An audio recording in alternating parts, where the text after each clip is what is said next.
How does anxiety show up for you? Hi, my name is Mia Turner. I'm a clinical hypnotherapist with Man to Mind Hypnotherapy, and I'm going to talk to you a little bit about anxiety today. So, I just sent out a newsletter, blog, whatever you want to call it, to my subscribers, and I spoke about my experience with anxiety and how it presented for me as a teenager. Now, if you have heard me talk or you perhaps know me, I had a bit of a tricky childhood, nothing too serious, but certainly I had some major events that caused me a lot of stress.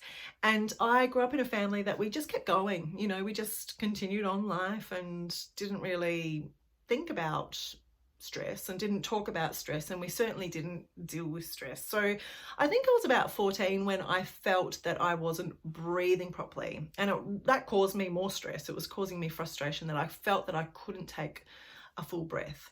And eventually I went to my mum and I complained, and she sent me off to the doctor. The doctor did their tests. I can't even remember what it was because it was so long ago, and they gave me a Ventolin puffer. I can't remember what it was called, but they gave that to me and they said to my mum and me, you don't have asthma, but this should help. So I took it and I brought it to school, and when I realised that this Ventolin gave me a little bit of a head buzz, I ended up misusing it because I was pretty rebellious back then. So I don't think it resolved the physical situation because I was misusing it. And the second thing, I don't think it addressed the underlying causes, which as an adult, I know it was absolutely stress and anxiety. And I still feel that present in my current day. So I'm 43 and I know my body will tell me if I'm stressed. And typically the first sign is that I'm not breathing a full, deep breath.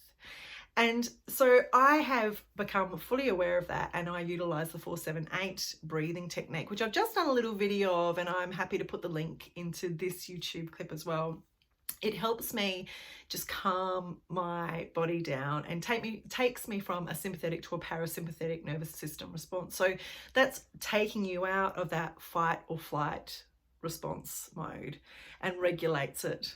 So you want to be in that calm and relaxed state, which is much better for your body, much better for your mind. I've also used it when I've had to go into presentations at work and it's really stressful. So my heart's pounding and I get red rashes all over my chest. I'm wondering if I've got any now.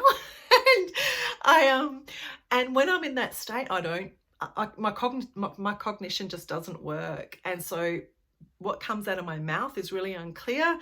And then I'm getting that feedback from the people that I'm presenting to where they're going, what the fuck? Then I'm going, oh, what the fuck? And it all goes to shit, mind my language.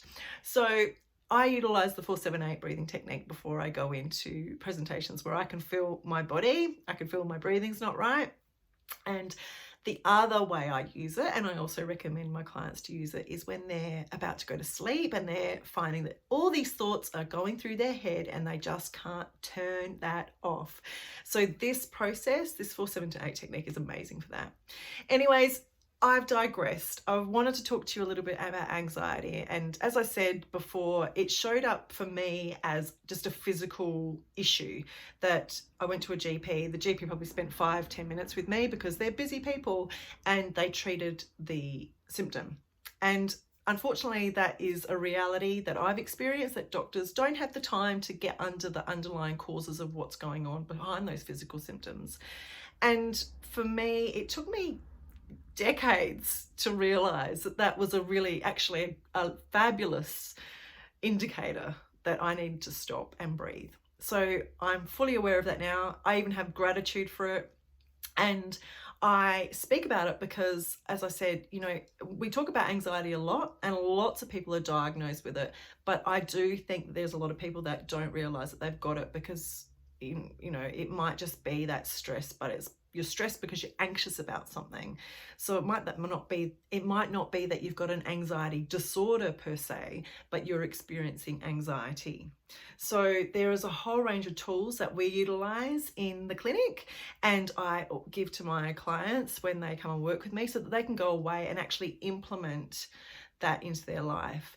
Things like the breathing techniques, things like mindfulness and meditation. And there's really easy ways to incorporate that into your day-to-day life. So for me, when I wake up, I have a shower and I go through a guided visualization within the shower, in the shower. And that's because A, I love water, and B, I do it to a visualization that I take people through, which is about a healing magical waterfall. So I can, close my eyes down, use my imagination and imagine myself in that happy, beautiful place of healing and restoration. And so that just gives me a chance to be calm and focus on myself. And then I bring in the future vision of what I want to happen that day or going into the future, which is a really lovely way to get those biochemicals flowing from your brain that you want to be flowing through your body, not the anxious, worrying thoughts that a lot of people are programmed in many sense. And they've programmed themselves because, that's we're watching news, we're tuning into some really worrying stuff going on in the world right now. And what I would encourage you to do is just turn off and tune into your beautiful body and the beautiful world that we're in.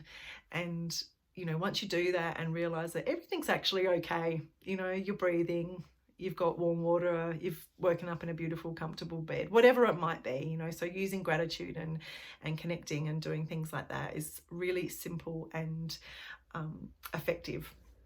So I thought I'd share that with you. I will do another video about when I did get diagnosed with anxiety. And that was pretty much when I had I call it a modern midlife crisis. I literally just hit a dark hole a few years ago and it scared the shit out of me. And it needed to happen. It needed to happen. It was an eye-opener. Very scary time, but an eye-opener. And it opened the doors to me seeing a hypnotherapist. And the rest is history, basically. I then studied it, and it is now my love of being able to help other people, sharing what hypnotherapy can do for people to rapidly transform their life, to heal the stuff that we've pushed down, and then bring in the beautiful stuff that we really want to focus on. So, because what you focus on grows. So if you're interested in hearing more about hypnotherapy, if you want to run your situation past me, I do offer 30-minute free strategy consultations. So you can get in contact with me and we can book that in, and I can tell you how hypnotherapy can help you live your best life. Have a great day.